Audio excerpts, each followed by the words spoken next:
Good morning, good afternoon, or good evening, wherever you might be in this fine world.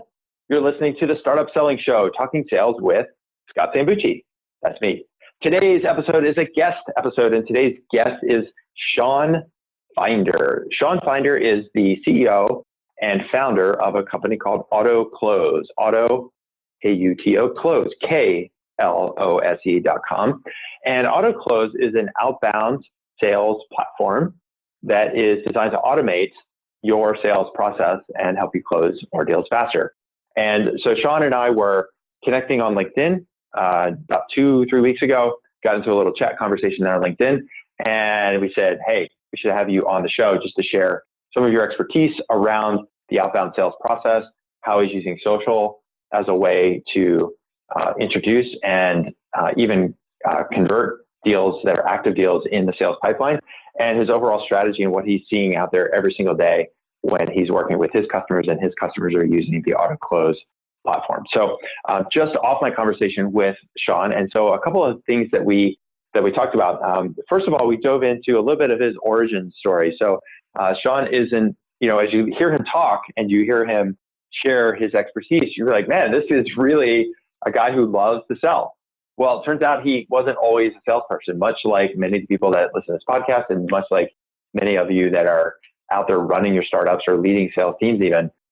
He didn't start off always doing sales. He started in the world of finance and decided that he was going to make a move over to a new company. And that new company actually, while interviewing for a finance position, offered him a sales job. And that's what led to his sales career. So he is as I mentioned in the podcast, we've brought him over to the good side. We brought him away from the bad side. So I think we kicked off with that origin story because I think it's really important because many of us didn't always do sales, and we have to do sales now as we're running our companies and building our business.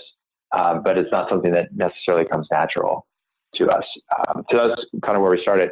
From there, we talked in depth on how to use social, and specifically, we talked quite a bit about using LinkedIn, and we talked quite a bit about how you can be using video as part of your outbound outreach, as part of your connections and your campaigns, and even talking with and communicating with people within your sales pipeline. So not just as part of the prospecting and lead generation side of things, but also how could you be leveraging LinkedIn, social, video in deals that are active in your sales pipeline right now, today. From there, we talked about content strategies and how to get your content more views on platforms like LinkedIn, how to get your team involved with content development, sharing posts, how to work within the algorithm of LinkedIn. And we also talked about some new features and functionality that's coming out on LinkedIn that I think could really make it even easier for you to start promoting you and your business and really connecting with your market out there and your future customers every single day. So I think you're really going to like this conversation with Shawn. This is the first time he and I have ever had a one-on-one conversation, a live conversation. Like I said, we met on LinkedIn, we chatted on LinkedIn, and then we just hopped on Zoom and recorded the podcast. And we jumped in pretty quickly, and I think it went really well. So I'm excited that we've had him here on the show, and I think you're going to be really excited for some of the great tips and strategies that he is going to share with you in just a couple minutes.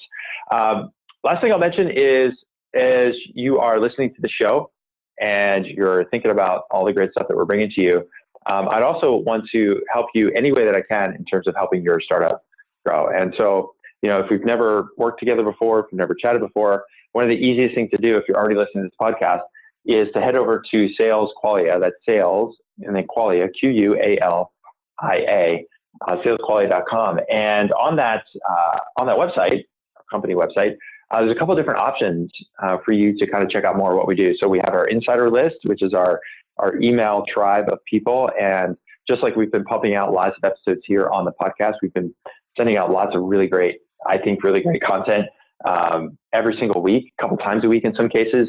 We're also promoting things like live trainings and webinars that you can join. We have a live sales Q&A. That's another option that you can go over there and hop on a call with me and a couple of other startup teams and startup founders and work on a couple of sales problems or challenges or topics that you want to cover. So lots of opportunities for us to help you out. The best way to do that, go over to salesqualia.com, either jump onto the email list or sign up for one of the upcoming trainings or webinars that we've got going on. And if you want to learn more about how the team and I can help you and your team grow just send me an email, Scott@salesqualia. Again, that's salesqualia, QUALIA.com. Just put the word private in the email, and I'll send you all the details about how we work with startups every single day in our coaching program. That's it for now. I think we'll head over to my conversation with Shawn Binder. Shawn. How you doing? Good. How are you? Not too bad. Not too bad. I could be a little bit better if the Raptors won last night, but I'm doing. You're the second person today that immediately talked about the Raptors game. Oh, it was depressing. Well, the city's a little quiet today, put it that way. Yeah, I'm sure there's some mourning, but there's also some mourning going on here in Northern California with everything. So, well, listen, man, if you're up for it, I'd love to just jump right in if that's cool. Let's do it. Great. So appreciative for your time and bringing your expertise to the podcast here. And, there's a number of different ways I feel like I could introduce you, because I know obviously you're an entrepreneur, you're the CEO and you're founder of Autoklose.com. You're also the author of the B2B Sales Handbook and some other really good materials that I want to talk about in a couple of minutes. What I'd love for you to do is just, if somebody goes, hey man, what do you do? How do you answer that question? What do? I do a lot of different things. I became an entrepreneur about, I'd say 10 years ago when I started to sell cartons from the Orient. So I'd bring the cartons in from the Orient into Toronto and then distribute them to cosmetic packaging companies here in Toronto. That was my first entrepreneurial venture. And then I parlayed that, did my MBA in finance, worked in finance down at the banks, and realized a lot of them were very introvert and I was a very extrovert, always outgoing. So then I ended up getting a VP of sales job, and a year and a half later came up with an idea of exchange leads in 2013, and then parlayed that into Autoklose last year, which kind of both correlate with each other. They both help salespeople. And here we are today, a year and a half into Autoklose, and continually growing the business. Yeah, so I did want to, I'm glad you brought up about the financial, or the work you did in the finance area, because I was on LinkedIn. I'm like, so here's a guy that was a finance analyst, and we saved him from the dark side. We got him over to the good side. That's not a career. So there's a reason I'm asking this question though, because I think it's one for our audience that's really important. A lot of people listening, they're not salespeople, right? They didn't go to school. They didn't come out of college. They don't have a 20-year sales history, and then all of a sudden decided, hey, I'm going to start a startup and a tech company. Most of the people listening are, engineers or product folks or people with technical backgrounds that by force or function decided okay, I'm going to start this company. Therefore, I'm going to start selling, or I need to start selling. So what was the catalyst for you to make that switch? You mentioned about being more extroverted versus introverted. Was there something that just was less attractive about finance and more attractive about sales? There must be some kind of origin story in there. Yeah, well, I've always been an entrepreneur at heart. I was very competitive. So I actually played semi-professional tennis when I was younger. So when I was in my, the teens, I was always training and teaching people twice my age, and always doing a lot of networking and stuff, and always, even sales, trying to get more lessons sitting beside all these other coaches and trying to get more lessons. So I was always into sales, and I did my MBA in finance and did the finance route. I'm happy I went that route, because everything I learned from finance helps me now with starting a company. But it was actually, what happened was I was on the elevator up the 13th floor when I was working in finance, and everybody was staring at the TV, and I said good morning to my boss. And it was almost like, you don't say good morning to people that work in finance. You literally have to walk up. And he looked at me like, why are you saying good morning to me? And it was just like sitting behind a computer doing risk analysis for the trading floor. And I was just like, I don't see myself doing this for that long. And it was tough because I had an MBA in finance, and everything, all my work experience was finance. And I only knew how to teach tennis. So I had to figure out a way, and I got an opportunity actually right away to be director of sales. I went in for a finance interview. He's like, listen, with your personality, I think you can do great in business development sales.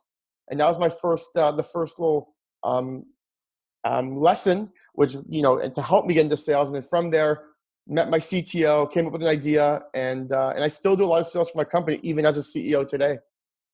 Yeah, that's interesting. So somebody just saw something in you and said, look, we have this need, and it's a small company, so let's make you head of sales. And then you took it from there.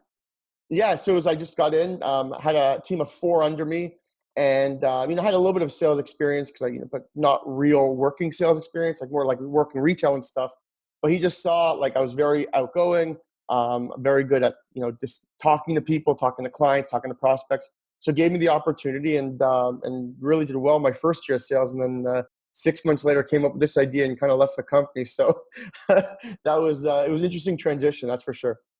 Yeah, it's interesting. Like I also have an MBA in finance, and then I went back and also got a master's degree in economics. And so Yeah. I always had a sales background because I was undergrad. I was a history major. So like basically, you're either going to teach, work at a museum, or do sales. And I was like, well, I want to make some money. So the first two were out, and so that led me to sales. And I tried to get out of sales, and I just couldn't get out. It was just, even though I was like, oh, maybe I'll work at a in a venture capital firm, or maybe I'll work in the private equity industry, or I'll go work on the desk. And I had some interviews, and frankly, at that point, I was already in my 30s, and everybody's like, you're too old. Like nobody wanted to hire me, even though I said I would do the grunt work, the analyst work, all that. And they're like, no, no, no. I mean, they didn't tell me I was too old, but I can tell. Yeah. That was the thing. They want the 22-year-old that's willing to spend 80 hours a week. And I'm really glad that I got rejected, because it forced me back into the startup tech world doing sales stuff. And that's what I've been doing for the last 15 years. Yeah. Funny enough, I actually did before my MBA in finance, I was in economics as well. So I did the economics and then the finance route. But yeah, you know what? One thing that was scary, similar to your, one thing that scared me was when I was in finance and all my work experience was finance, I thought there was no way I can get out of it. And honestly, I believe it's always just an opportunity that arises. And it was an opportunity that arises with a board that was in New York. The company's here in Toronto. Interviewed me 3 times and kind of got the opportunity, and that kind of got me away from finance. But nothing against finance, it just wasn't for me. Yeah. Well, this is great. I wanted to dive into that because I think it's a really important background for everyone listening, because as we do get into some of the expertise that you can share around sales and sales development and engaging your customers, I think it's important for people to understand that, this is something that you just developed on your own and you learned it, and now you're out there leading the pack with what you do. So with Autoklose, how do you describe the problem that you solve? Like, how do you describe what your product does? Who do you help? Who do you serve? And then we can dig into some specific strategies around sales and all of the problems that you're solving every day for your customers. Yeah, that's a great question. So what I find a lot of sales leaders are kind of doing now in the market, and I found this over the last few years, consolidation. So there's a lot of different sales platforms, CRMs, marketing platforms. And our idea with Autoklose was to make it easy for sales leaders to put everything in one. So therefore, you have one platform instead of going and buying a database company with, for example, Discover Org or ZoomInfo and going to Sales Loft or Outreach. We basically took both of those, put that in one, so you can do all your top of the funnel sales engagement, but you also have that built-in database in one place. You can do everything under one roof. So that's why we came up with Autoklose, because we just felt like salespeople want to make money. They don't want to be going tool and software to software and have 12 tabs at the top of their computer with different platforms. So that was the reason why we came up and the problem we're trying to solve with Autoklose. Got it. And so I want to talk a bit about kind of the process and thinking about outbound sales, because this is the area of expertise. So, I downloaded the B2B sales handbook that you published. And what's interesting is, while obviously you've got this automated tool and you've got this platform that people can use to do outbound sales, the first part of your book, the B2B sales handbook, is all about being the brand. It's about your network. It's about staying relevant, staying consistent, and really leveraging kind of who you are, that network around you, which is sort of on the surface antithesis to having this automated outbound platform that does all the selling for me. So I'd love for you to talk a little bit about the importance of, as a salesperson or an entrepreneur or a CEO, the importance of being the brand and using that network even before you get into using all these automated platforms like yours. Yeah, so perfect. So, the one thing about personal brand and social touches, I believe is really, really important, even in a sales engagement tool. For example, if I'm going to send, just say 1,000 emails out today, emails have been going on for years and everyone's been sending emails. But if I send 1,000 emails, I send 1,000 emails and we see how many people reply, or I send 1,000 emails, but I also connect with them on LinkedIn. I share videos. I show my face on LinkedIn. I engage with them. I comment on their posts. I like on their posts. If you see A and B, you will see that your reply rate will be much more with B, because they've already seen you. So what I like to do is in my sequence, even sometimes before my sequence, I might add those people as a connection and try and connect with them on LinkedIn. So when I do send that email, A, the name Autoklose comes up because I keep being on their newsfeed on LinkedIn. But B, they'll say, oh, Shawn Finder, he's the one that he just published that B2B sales handbook and shared it on LinkedIn. Or he was the one that commented or liked my last post. So it helps by getting engaged with the client. It also builds that trust really early on in the sales funnel, which I think is very important right now. And personal branding especially is extremely important because I feel people, there's so many different softwares that do the same thing. You know, I'm not the first sales engagement platform. There's probably 40, 50 of them. However, people come to us because they see me. They see me doing podcasts. They see me doing webinars. They see me a lot on social. So when they have to decide between company A and company B, they're going to go to one they trust. And how do you build that trust? Is by building that personal brand. Yeah, and so I want to come back to that in a second. Before we do that, I want to get really tactical for a second there, because I know on LinkedIn you've got, I think, like 30,000 connections or something like that, some insane number. Like I've got like 6,000 or 7,000, and I feel like I've got a lot. Yeah. So this is a question that a lot of people ask, like, okay, what's the right way to use LinkedIn? Because on the one hand, if it's a connection, it should be somebody where you're adding them to your network. So conceivably, you should have some level of, attachment. I don't know if that's the right word to them. But on the other hand, like LinkedIn makes it so freaking easy. Like they're constantly showing you, do you want to connect with these people? People also view this profile. Like they want you to connect with a lot of people, and there's value in creating that connection. But then if the network is really, really loose, is there value to it? So you mentioned something specific, which is like you send a connection request to somebody.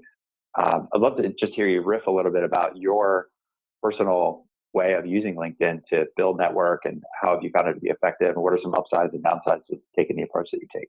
Yeah. So when I connect, this was started this years ago. When I connect, the first mistake a lot of people do is they just click connect. They say, "Oh, can I connect with you?" But the way to connect with someone is you want to provide them value, and they have to provide you value. So what I would do is make your message to them very, very personal. So make that connection request like, hi Scott, I'd love to connect to discuss more. I see you're an influencer in the sales community, so et cetera. So make sure you do some sort of due diligence before you connect. Now, here's an example of something that I did 3 days ago that right now has me about 176 comments on a post I did on LinkedIn. And what I did was a few days ago is I posted a 46-second video like I can do right now. And I said, hey, I came up with a template that I used, and this is a true story, a template that I used to CEOs of small business to sell Autoklose. And all I did was tell people, if you want to see that template and see the conversion rates, and I'll show you the exact template I use, in the comment section say, just follow. So I asked them to follow our LinkedIn page because that's something we're trying to do. So they go in and follow the LinkedIn page, and I actually post the exact template I use that has gotten our sales reps over 100 demos. So stuff like that is really engaging. Now when people actually add me on LinkedIn, even they're like, Shawn, I've seen your B2B sales handbook. So we provide a lot of free content. And tons of free content. You're being nice. You offer tons of free content. And we've quadrupled down on content. So we used to do one blog a week, and we're doing 4 blogs a week now. So we quadrupled down on it because content's what's getting your website visitors. It builds that trust. So videos on LinkedIn is amazing. That's something I'm waiting for LinkedIn Live. I don't have access yet, but that's another cool thing that will allow you to interview people, do the podcast we're doing today. We can actually do on LinkedIn Live and have our 30,000, your 7,000 connections follow us, which only helps build your brand and my brand. So I think LinkedIn adding connections is key because I've always said your network is your net worth. Yeah. So one, we hear this a lot. Just make sure if you're sending a connection request, make sure it's personal. 2, you mentioned something interesting was like having a really easy offer. Yep. It's like to engage, getting people to engage with you. So let's say I've got this checklist or publishing this white paper. And 3, this is something I want to ask you about, which is like you label yourself as extroverted. I've done videos on LinkedIn and other places. Like I have no issues picking up the phone and doing a quick video. A lot of people are afraid of doing that. There's a fear factor. So did you ever have that? How did you overcome it? What do you tell yourself if the video doesn't come out the way you want? A great question. Well, the cool thing about videos, you can redo it as many times as you want before you publish it. So no, I'm not going to say, trust me, I've done some videos and I've had my VP of sales do videos where he laughs because I'll actually do 8 takes sometimes to make sure Wow. it's perfect. But that was before. Now it's almost, videos are almost better when you actually make those mistakes and you keep going than just stopping and making like it's all scripted. So I'll actually sometimes just, I bought this little tripod thing and I walk around with it and I'll just do, a tip of the day. Or for example, I'll do like on Sundays when everyone's with their family, I'll say, here's a Sunday sales tip. And I'll talk about the highest open subject line or something. So I try and do a lot of posts. So Instagram, LinkedIn, they're kind of the same with the algorithm, that if you're only posting once a day on LinkedIn, it's not going to be seen much. But if you're posting like every 2-3 hours, you'll actually help your algorithm. So if you notice, like, for example, Richard Branson on LinkedIn, it's the same thing. He's posting every week. But as you keep engaging every few hours with a post, with a blog, with some sort of quote you heard, with a video, it helps your algorithm and it gets you seen more. And the more you get seen, the more followers you get. So are you stopping every couple of hours to post something new, or do you have a schedule and you just do a bunch of stuff in one day and then that's your week's worth of content? Because I think a lot of people, including myself, like, I know I should do more and I always feel like it's time and schedule and my calendar right now I'm looking at, it's like all blue from now until Friday. Like, how do I find 15 minutes to do these kinds of things? Yeah. So how do you manage that? So great question. I do have a marketing team, so they do help me out. We use Buffer. You can use Buffer or Hootsuite. There's a few different things you can use. But I personally post about 3-4 every day. And to be honest, they don't take me long. I like when I'm having my coffee in the morning, first thing in the morning, I spend 15 minutes on my calendar and I do a post. I actually have them on my calendar as 15 minutes because they each take me 15 minutes. So I'll do one at night, I do one in the morning, and then throughout the day, for example, I love doing this. If one of my sales reps or VP of sales have a big deal on the go and we have a quote out there for $10,000-$20,000, I'll actually go on LinkedIn, I'll find that person, I'll see the most recent thing that they posted, and I'll comment on it or post on it or share it, because sharing is great, because when you share it, they know you share it, and I find it helps my salespeople actually get a yes or no on the quote quicker, because there's so many emails going out. If I sent you a quote today, you might follow up in a week or only read that email in a week because you're so busy during the day. But when you see, Shawn Finder commented on the post, you know what? I forgot to reply to Shawn's email the other day with the quote. And I find it helps get results quicker. So we use it strategically like that. But yeah, I use a combination of Buffer. I have a social media content marketer who also posts on my behalf. And then I do 2, 3 or 4 every day by myself. Yeah, I love this strategy as well in terms of just getting yourself involved with deals. Like, this is something we talk about with our clients all the time, because even if you're like a founder and you have 1 or 2 salespeople on your team and the salespeople are doing the calls and qualifying and demos and all those things, like, we call it casting. Like, go and find your counterpart on the other side and connect with that person, or go on LinkedIn and like and share, and even do individual messages like a Vidyard video where you just like pop it into an email and just say, hey, I know you're talking to Shawn about our platform and we're really excited. He filled me in with all the details from the last conversation, and I just want to make myself available if you have any questions or you want to ask about how we're going to be able to support you and hit your targets. Like, those little drop-ins, like you said, like 2 minutes, really adds a much more human and sort of like opens up the door to more conversations. Yeah, and the most important thing is that any of those actions or those social touches you do on the prospect's news feed will say, Scott liked this, Scott shared this, Scott commented on this. So whenever you send that email, they already know Scott. And that's the most important thing, is when they see that email come in or even a cold email come in, they already know who you are. So even like, a lot of time when we use Autoklose and I send emails, people say, I've heard of your product, or I've seen it on LinkedIn, or I've heard it through a friend. So just keeping yourself out there and keeping your personal brand and engaging on LinkedIn is very important. Yeah, that's cool. So let's talk a little bit more about engagement. Like, dude, it sounds like you just love going out there and talking to people. Like, how do you have time to do that and run the company? I want Shawn to be my sales guy. He shouldn't even be the CEO of Autoklose. I just want him to go out there and like be the face of the franchise. Yeah, so that's one thing we've started this year. And don't get me wrong, I'm still very involved. I spend every week, I answer support questions. I do support. I do a little bit of everything because I want to know what's going on in every spot of the business. So I'll actually go in to see what the clients are asking. But we made it, this year they wanted to make me kind of the face of the company. So, for example, my goal is I'm doing, in the first half of the year, I'll be doing 50 podcasts. We have 14 webinars. So this is about my 27th podcast in the last, I'd say, month and a half. So 50 podcasts. We're doing a lot of different webinars. And then video is one thing we want to do. We want to really triple down on video. So I don't have the time trying to do every second or third day of video on LinkedIn, but I get maybe one out a week. So we're trying to really get myself, because we believe the personal brand is the most important thing for any company now. So we're definitely trying to, especially with LinkedIn Live coming out, there's going to be a great opportunity for companies to really promote themselves and their company once that actually rolls out, because you'll have every person on LinkedIn, billions of people on LinkedIn that are either buying your product or a prospect or a client, etc. So that medium is going to be huge. So trying to get used to the video thing, but it's definitely time consuming, and I don't sleep much, that's for sure. No, I think you're right about the LinkedIn Live. Like, I remember when Facebook Live first came out, it was this weird sort of medium. It's like nobody knew what to do with it. It was almost like when Twitter first came out. Everybody's like, okay, so I'm supposed to, why do I care if people are out there walking their dog right now? Because that's what people are tweeting about. And then it sort of evolved into this whole, news platform where I can get real-time information.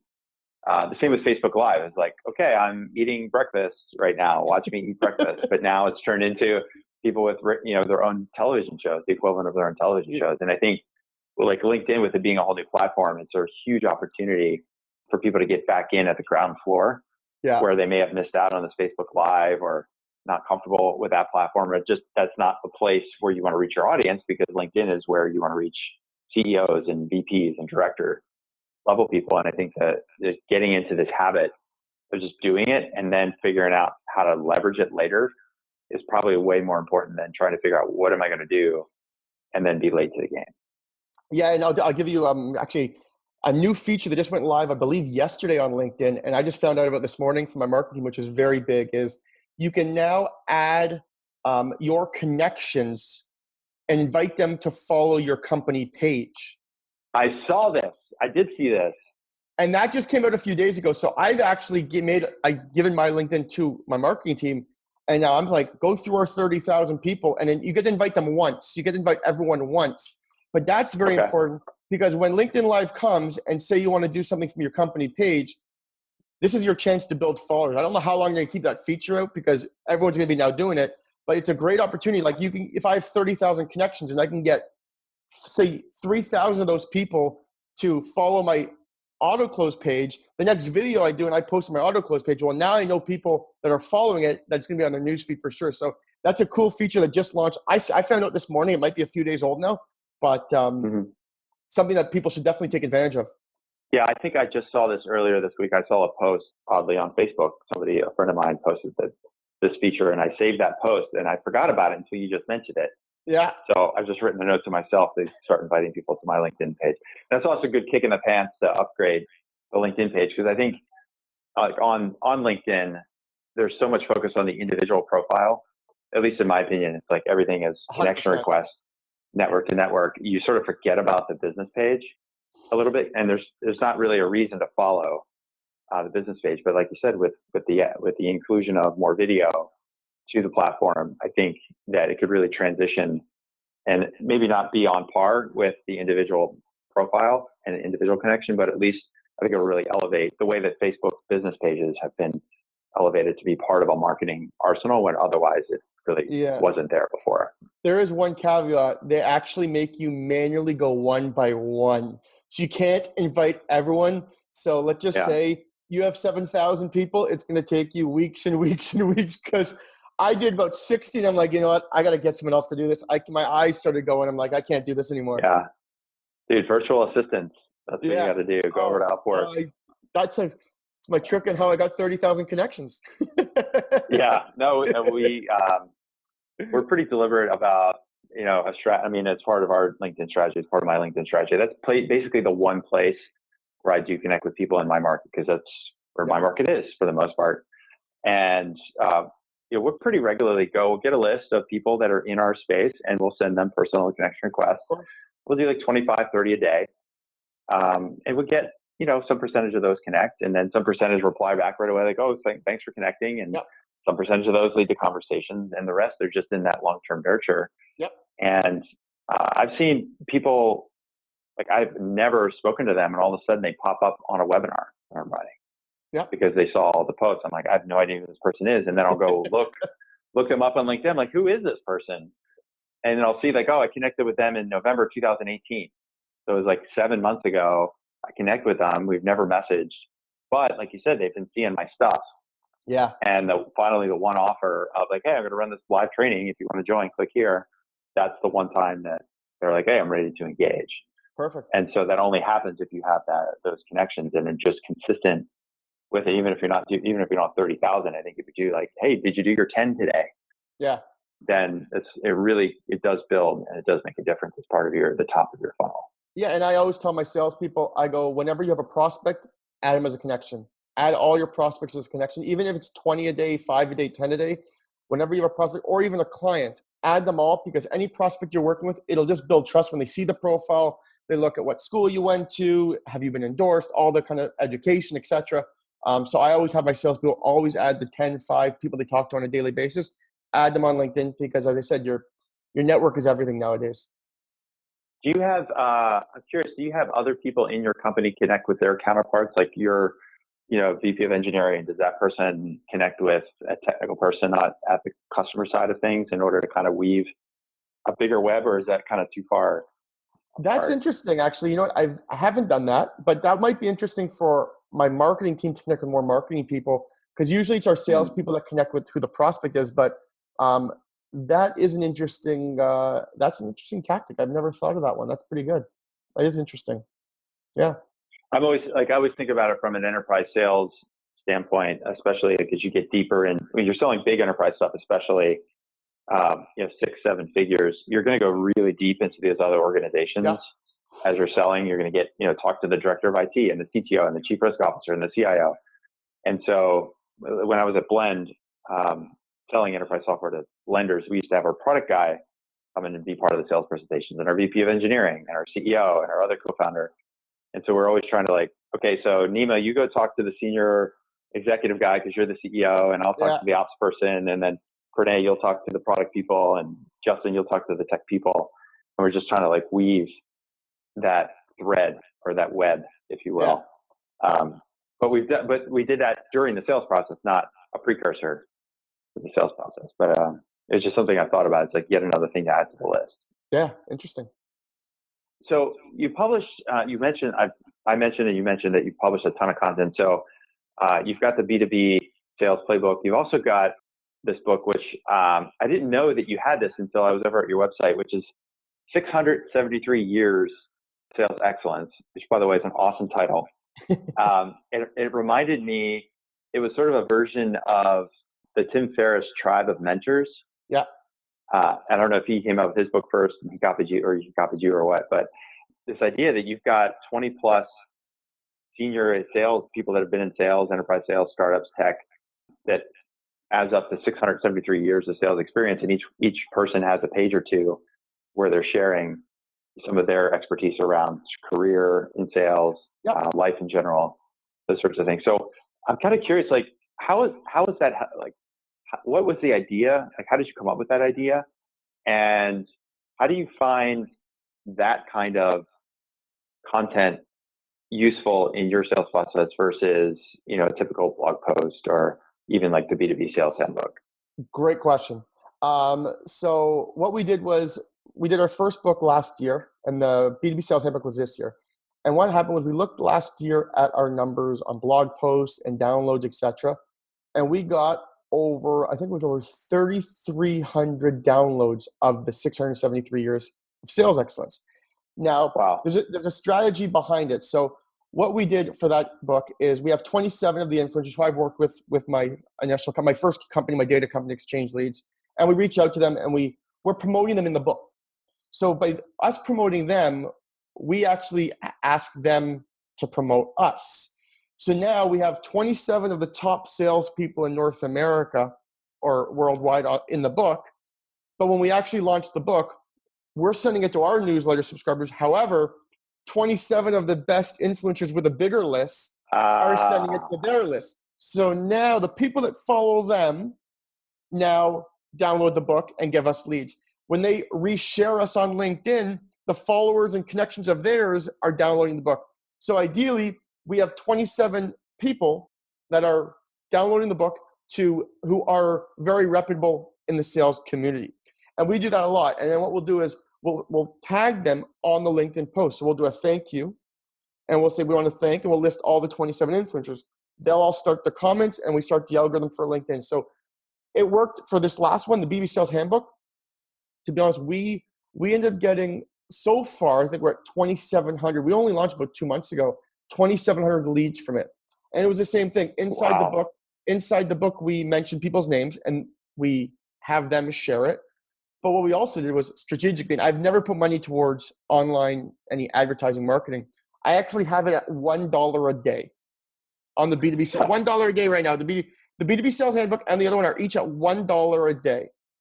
And every single day we still get leads from people downloading. Every single day. So we're going to actually do another book this summer because blog posts are great and stuff, but books work magic. They've provided us over 5,000 people to our like our MailChimp list, where we nurture them through there to put them through Autoklose. But the key with any blog post or anything is to have other people working for you. So by tagging people and including them, you have all these influencers that are helping you promote your own book.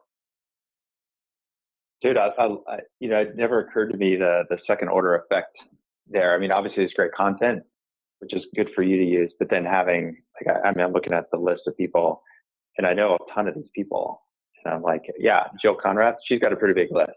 Yeah. Aaron Ross, I think a few people have heard of him, and they'll pay attention to his posts.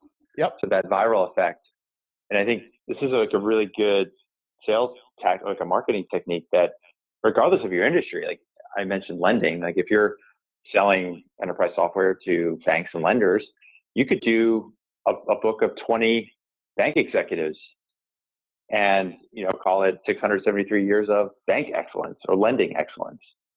And now you're just getting those executives to share their expertise and then share the book, and implicitly giving you a testimonial, or at least giving you a check to say, yeah, you guys, everyone in my industry should check this out. Yeah, and that's a strategy we use actually for blog posts now too. So for example, I'll post something on LinkedIn. I'll just post a picture and go, what is the best subject line you've ever heard? And then we get a list of people that list the best subject line they've ever heard. And then we build a blog post around it saying, Scott says this, Kevin says this, and we actually tag them in the blog post. So when we actually launch the blog post, they're happy because they're in the blog post, because it also gives backlinks to them for their website. But we do that for almost everyone. We'll list top 50 podcasts to listen to, top 40 blogs to follow in 2019, and we'll make that list. And then all of those blogs will actually share our blog with their network, because we've put them in as our top 20, etc. So yeah, we do that a lot. We'll do a lot of stuff on LinkedIn, and we'll say if we get 20 comments, we'll build a blog post out of it, and we'll get 20, 25 comments. We'll have a marketing team in 3 days build a blog post, and those blog posts do really well because we promote it to our list, which is very big, but all the people in the book are also blogs are also promoting it as well.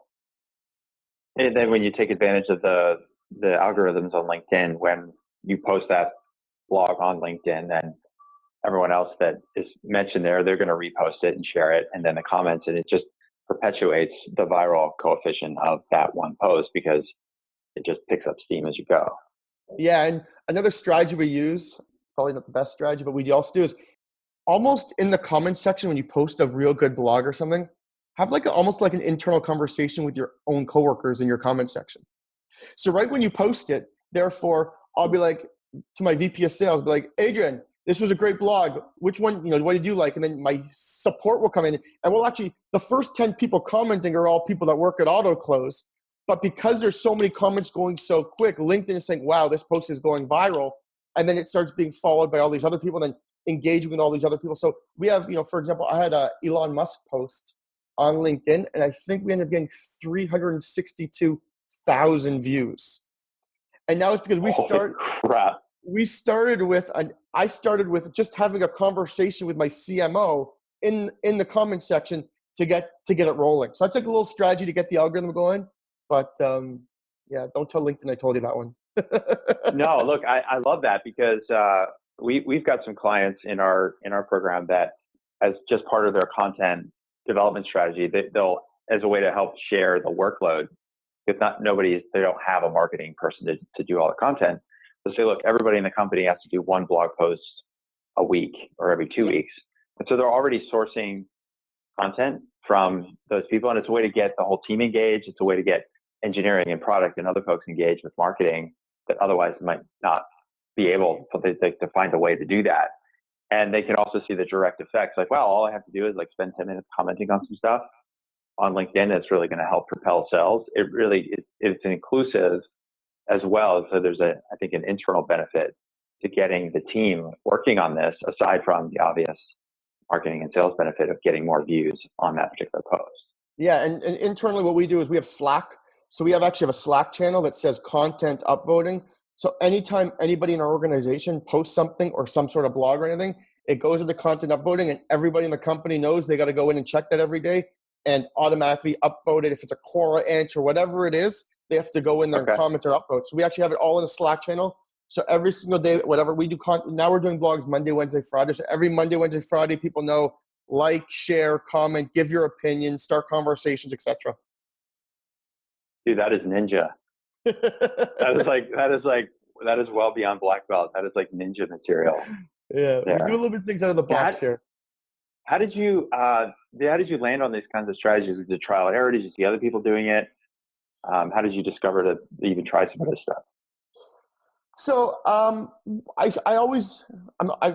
my finance background, I'm a very analytical. So I always, when I see somebody that posts something and it has 100,000 views, I don't just look at the post. I look at everything to see, why does it have 100,000 views? What did they do?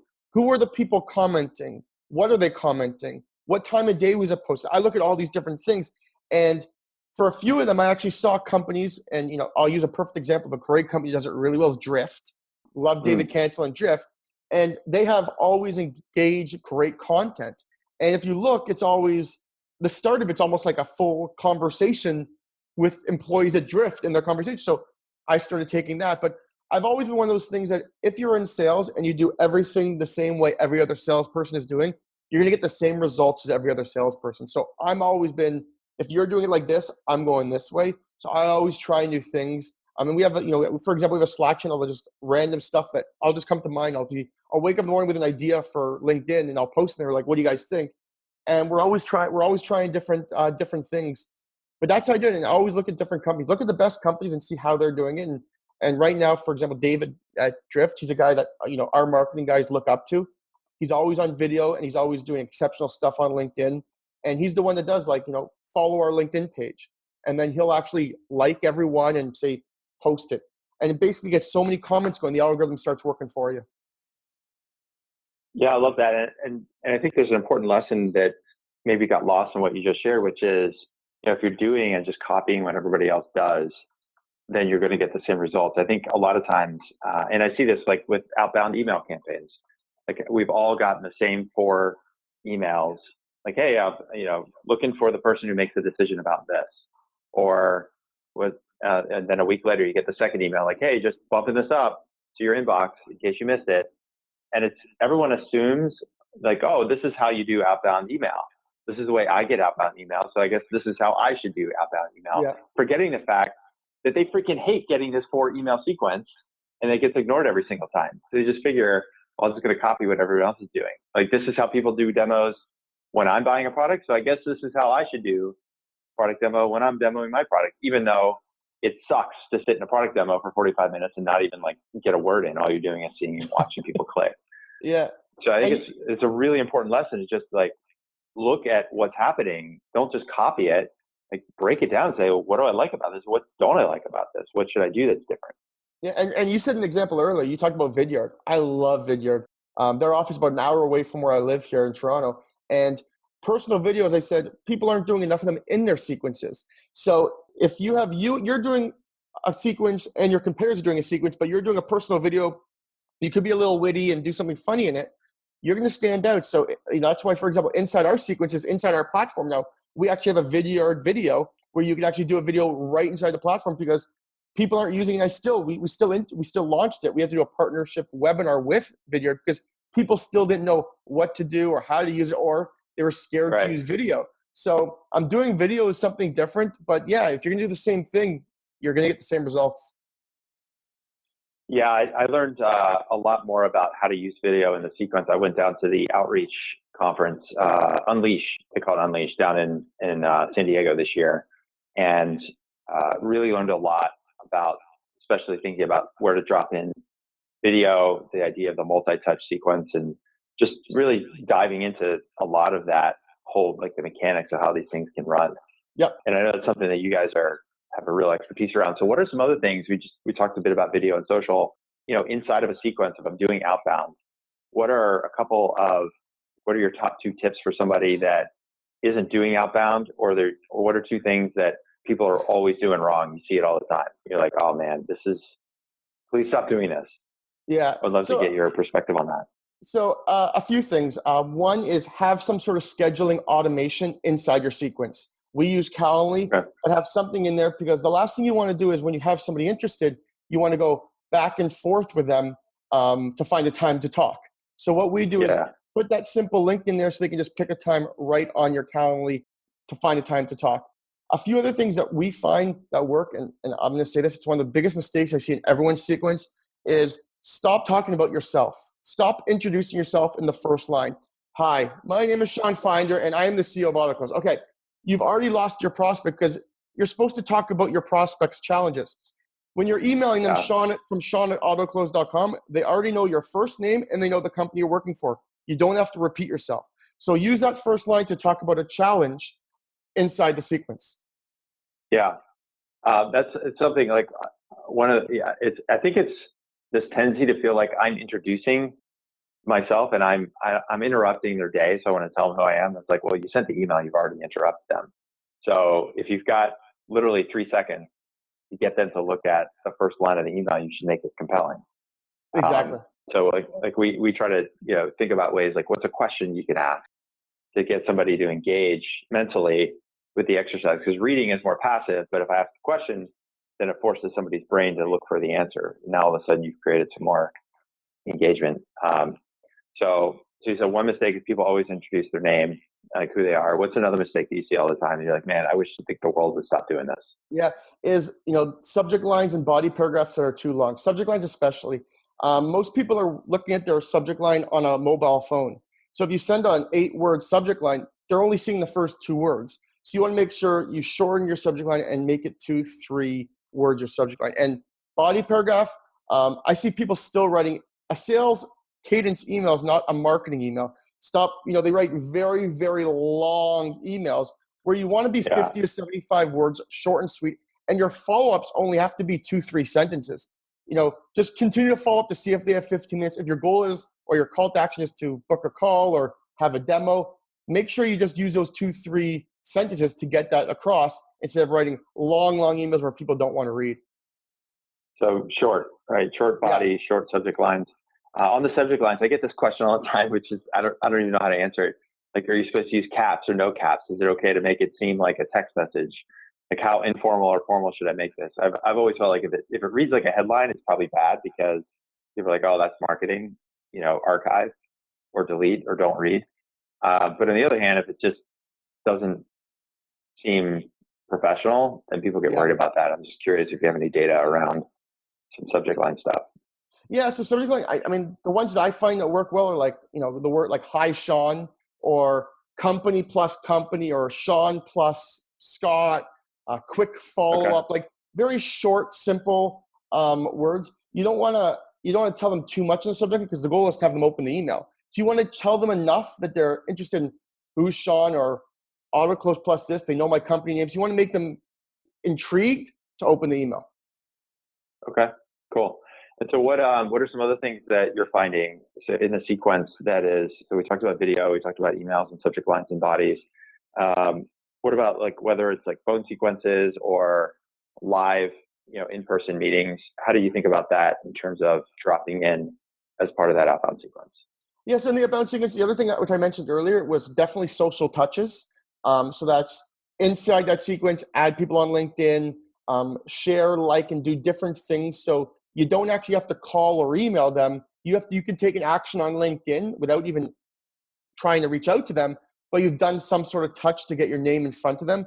And obviously you want to implement some cold calling in there too. So you want to do cold calling a little bit, maybe on your third or fourth email. So they've seen maybe one or two social touches, they've seen one or two emails, but that's the most important thing you want to do to really engage them and obviously get them through hopefully to reply to one of your emails in your sales sequence. Got it. Cool. Well, listen, man, as we're wrapping up here, I've been firing off all the questions here.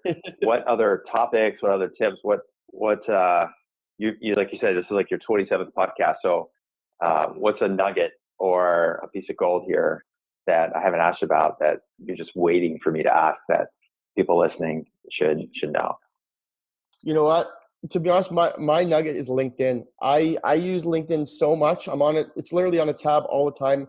Every sequence, I'm always adding new connections, using social touches. So the biggest tip I can give people is make sure you're using LinkedIn on any sequence, any cold calling, anything, because you have the opportunity, you have everybody in the world on one platform. Now it's just your job to go in there and find that person and engage that people. So definitely start getting on LinkedIn. I think I gave a lot of the tips I don't usually give on how to get the algorithm working, but definitely use LinkedIn to your advantage. It's there for you. And that new feature, it's a great way to promote your company right now. Yeah, 100% agree about keeping LinkedIn open on a tab. Like I think of it as just like you keep your CRM open, just like you keep your email open, like keeping LinkedIn open, because so a lot of times I'll see like it'll alert you, like you got a chat message, and it could be somebody who I've sent a connection request to that is replying back like, oh, hey Scott, thanks for connecting. I was just reading your post. Yeah. And now it's just like having Drift or Intercom on your site. It's a chance to engage with people. And if they're there and messaging, I don't care if it's on Drift or email or LinkedIn, but if they're hanging out on LinkedIn that very moment, you can see their green and you might even see their mobile, and they're just like, you can tell they're thumbing stuff out. But if you've got the opportunity to engage with them, short and sweet, and then say, hey, why don't we grab 15 minutes and then book the call right there? If you don't have it open and you're only going to crack LinkedIn open, every third day, like by the time you get to those messages, like, dude, that's long gone. You've missed it. Yeah. So totally agree with having LinkedIn open as one of your fundamental sales platforms. If you're active on it. Exactly. And if you're not, you should be. Yeah. Cool, man. Well, listen, this has been awesome. I really love the tactical tips. I really appreciate you getting really, really specific with some of the stuff that you're doing personally. So Autoklose, it's auto and then KLOSE, autoklose.com. How can people, well, I was going to say, how do people find you? But it's obviously LinkedIn is the place to go. It could be a 30,000th and first connection. They stopped you at 30,000. I'm cut off. I've been cut off for a few years now. You get 30,000. Oh, you're cut off. Oh yeah, 30,000. That's the limit they allow any person to have connections with. Oh, I didn't realize that. Then they have to start following you, so you can only have 30,000 connections.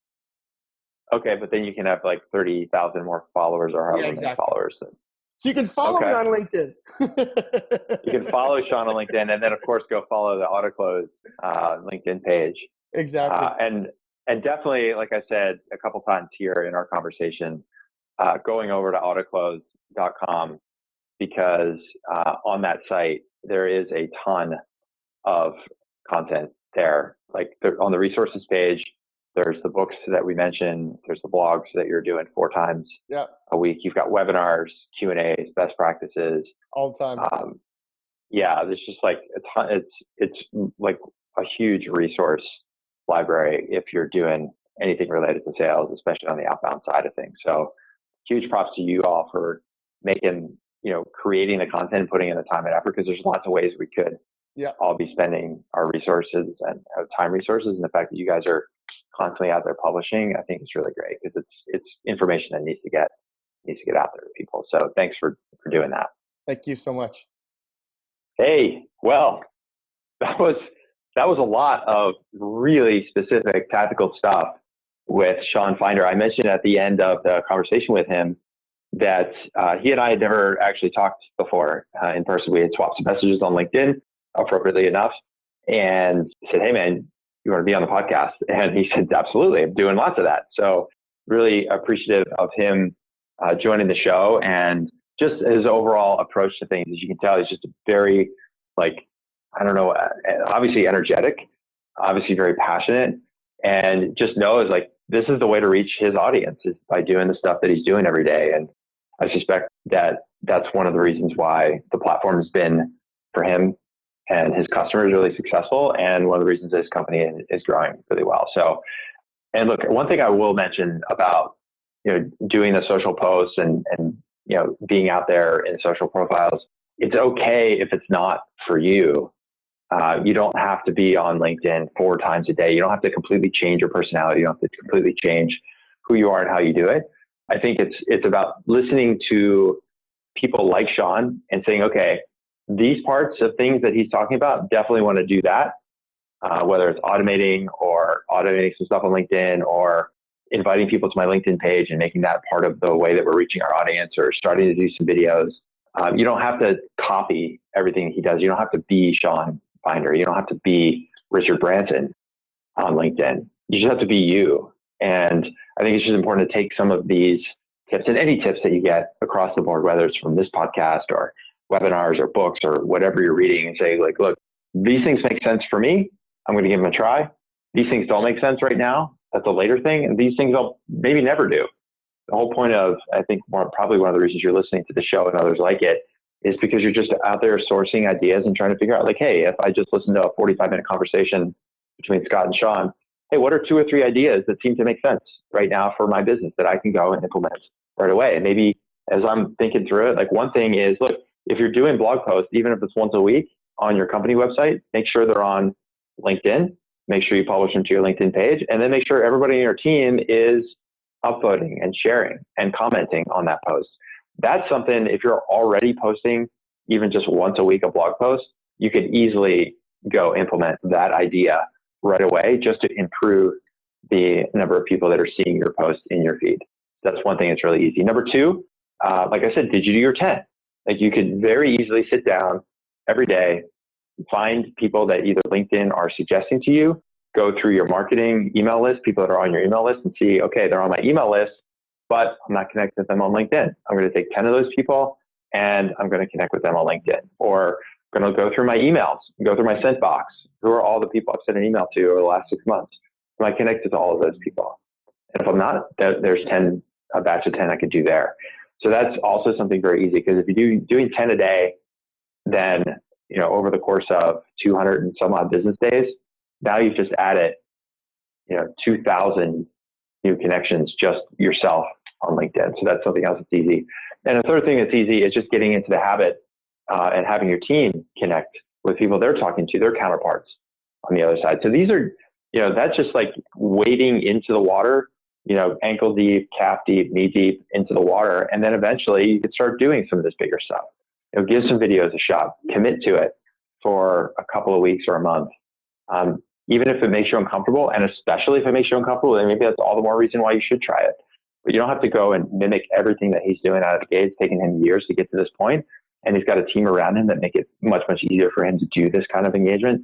So I'm always really careful. I would never want to be, I don't want you to feel like, man, if I don't do it that way, then I'm totally missing out. I can't do it at all. Just look for a couple really easy tactical tips that you can implement right away. Give it a try, and I think you'll commit to it for a couple of weeks, for a couple of months, for a season, for the end of the summer, or through the end of the year, whatever that time period is.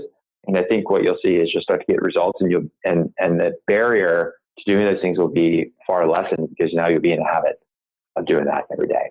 Okay. So look, that's my conversation with Shawn Finder, CEO, founder over at Autoklose. If you've gotten this far in the podcast, thank you for listening, not just to this episode, but any of the episodes in the past and future that you have listened to or will listen to. Would so appreciate it if you could leave a review on Stitcher, SoundCloud, Spotify, iTunes, Apple Podcasts now, wherever you're listening to the show. Please tell a friend or 10. The reviews and the viral effect of promoting the show are really the 2 best ways for us to continue to get the word out about the show. As I've mentioned in a couple of previous episodes, the listenership and the subscribers and the downloads have really started to move up, and credit that to you, the listener, for sharing this with other people. And also, I'm really proud of the fact that we've been really consistent with a lot of the content that we've been publishing here on the show. And I think that helps you feel like we're in a nice partnership here, that every week you can go onto your podcast player and see that we're going to have new content for you. Not just any content, but really, really good stuff like we did today. So thanks so much for listening. If you have any other questions, comments, thoughts, suggestions, head over to salesqualia, QUAL.com. You can leave me a note there, or just send me an email, Scott, SCOTT, at salesqualia.com. Okay, that's it for now. See you next time. Thanks for listening.